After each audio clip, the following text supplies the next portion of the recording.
एक औरत जो कि अपने ही बच्चे को संभोग होने के बारे में बताती है और उसी के साथ ही संभोग कर लेती है। लेकिन आगे जाकर ये लड़का क्या कांड कर बैठता है ये आज हम देखेंगे 1994 में आई स्पैंकिंग द मंकी मूवी में। तो अगर आप हमारे चैनल पे नए हो तो नीचे दिए गए सब्सक्राइब बटन को दबाकर घंटी के बटन को दबा दो। तो मूवी शुरू होती है और हम एक औरत को देखते हैं। औरत बेड पे लेटी हुई थी क्योंकि उसके पैर में इंजरी हुई थी। उस औरत का नाम था सूजन। सूजन का एक बेटा भी था जिसका नाम था रे। रे फिलहाल अपना घर लौट रहा था। रे को वाशिंगटन में MIT में इंटर्नशिप मिली थी और उसने अपना फर्स्ट ईयर भी कंप्लीट कर लिया था। रे की इंटर्नशिप बहुत महंगी थी और अगर वो अपना इंटर्नशिप पूरी तरीके से कंप्लीट कर दे तभी उसके लिए बहुत सारे अच्छे जॉब्स की ऑफर आ सकते थे। लेकिन रे की मॉम की हालत उतनी अच्छी नहीं थी, तब उसे घर लौटना पड़ता है और उसे पिकअप करने के लिए उसके फादर वहां आए होते हैं।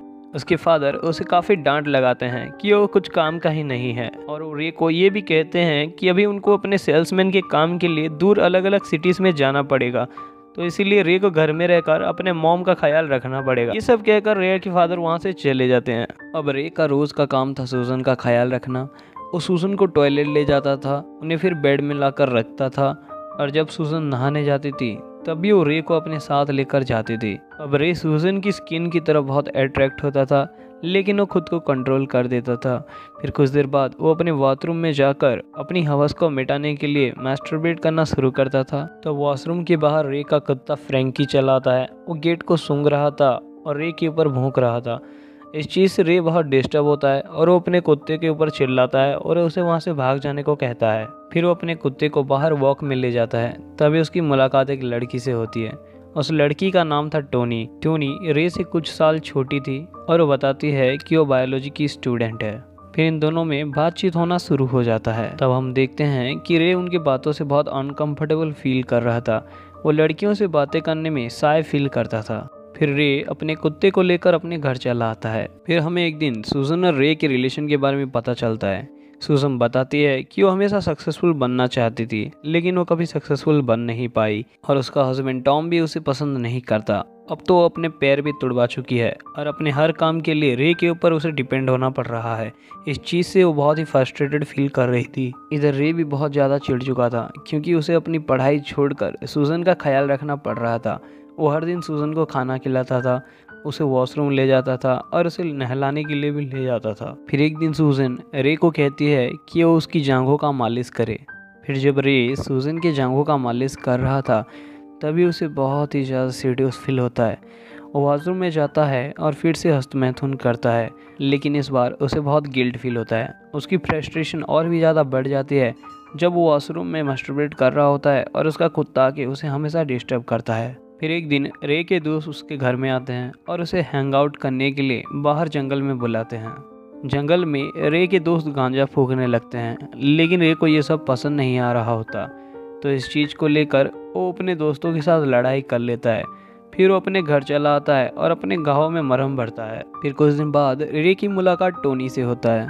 वे दोनों एक दूसरे को किस करते हैं। तब रे वहाँ पर टोनी के साथ इंटीमेट होने की कोशिश करता है। इस बात से टोनी बहुत दुखी हो जाती है। टोनी रोने लगती है क्योंकि रे ने उसे हर्ट कर दिया था। फिर टोनी वहाँ से चली जाती है।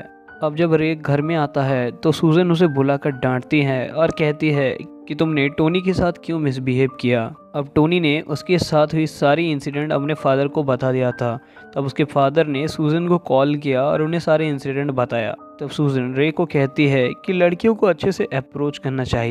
फिर वो रे के हाथों को सहलाने लगती है। फिर कुछ दिन बाद रे के आंट हेलन उनके घर में आती है। अब आंटी हेलन उन सभी के लिए खाना बनाती है। तब रे सोचता है कि जब आंट हेलन उनके घर में आ चुकी है तब उसे सूजन का ध्यान रखने की जरूरत ही नहीं है। अब वो अपनी पढ़ाई के लिए बाहर जा सकता था। ये सोचकर वो अपनी तैयारी कर लेता है और रात को अकेला सो रहा होता है। तब उसे नींद नहीं आती तो वो सूजन के पास चला जाता है। फिर वो दोनों मिलकर वहाँ पे ड्रिंक करते हैं। तब सूजन कहती है कि उसे उसका थाई मसाज चाहिए। जब टोनी थाई मसाज देना शुरू करता है तब सूजन उसे अपनी बॉडी पार्ट्स दिखाती है। फिर दोनों जिस्मानी संबंध रखते हैं। जब सुबह होती है तब टोनी खिड़की से निकलकर बाहर चला आता है और वो ऐसा दिखाता है कि वो भी वॉक से बाहर से आ रहा है। लेकिन आंट हेलन उसे सूजन की खिड़की से निकलते हुए देख लेती हैं।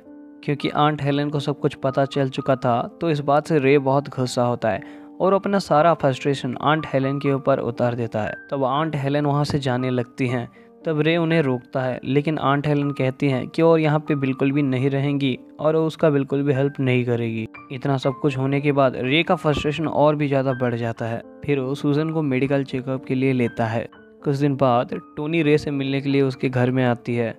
वो अपने किए गए सारी हरकत की वजह से रे को माफ़ी मांगती है। फिर वो दोनों रे के कमरे में जाकर इंटीमेट होने की कोशिश करते हैं, लेकिन तभी वहाँ पर सूजन चली आती है और इन दोनों को अलग करती है। वो टोनी के ऊपर हाथ उठा देती है। इसी वजह से टोनी वहाँ से निकल कर चली जाती है।